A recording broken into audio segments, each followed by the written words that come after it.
Work is done when a force causes an object to move in the same direction that the force is applied. When Ava lifted this propane tank, work was applied. Since this chair is angled, part of the force is forwards and part of the force is downwards. Since the chair is moving forwards, only forwards is the part that does work. Work is distance times force. When Ava pushes the skateboard is moving a total of 4 meters with a force of 2 newtons. That means she did 8 joules of work. Work is force times distance. When Ava pushes the skateboard a total of 2 meters, she is exerting a force of 4 newtons, so 8 joules of work is done. Power is how quickly the work is done. To find power, you take the work divided by the time. When Ava slowly pulls this jungle gym, the power is 2. When she pulls it with more power, the power is 4. As Jamie jumps on the trampoline, Jamie is applying a force onto the trampoline. That is input force. The trampoline sends Jamie up into the air. That is an example of output force.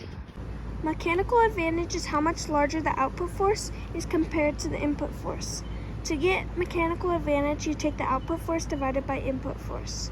Jamie is pushing the swing at 4 newtons and the swing swings back at 6 newtons. This means the mechanical advantage is 1.5. And when increasing a force, the output force will be larger than a larger force that is applied over a shorter distance. When Ava rides the bike, it is an example of increasing forces. When you increase distance, you apply a smaller force over a longer distance. An example of this is a rake. Friction is the attractional force between 2 objects.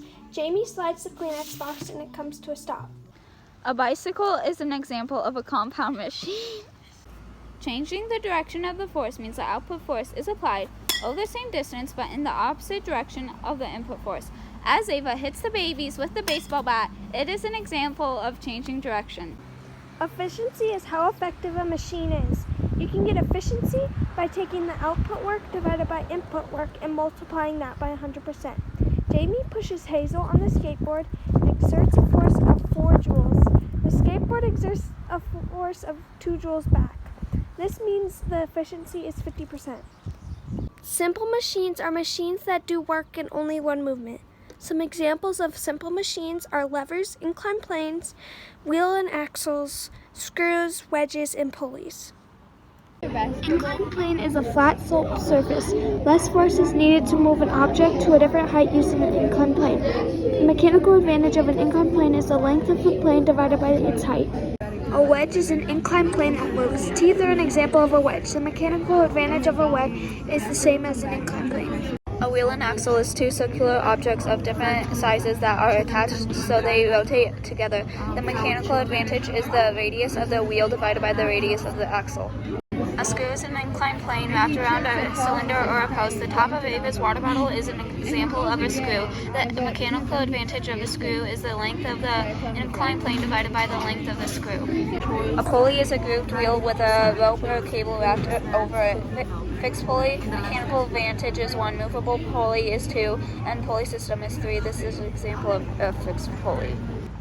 A lever is any rigid rod or plank that pivots and rotates about a point. The mechanical advantage of a lever is the distance from the fulcrum to the input force divided by the distance from the fulcrum to the output force. In a first-class lever, the fulcrum is between the input force and the output force. In a second-class lever, the output force is between the input and the fulcrum. In a third-class lever, the input force is between the output force and the fulcrum.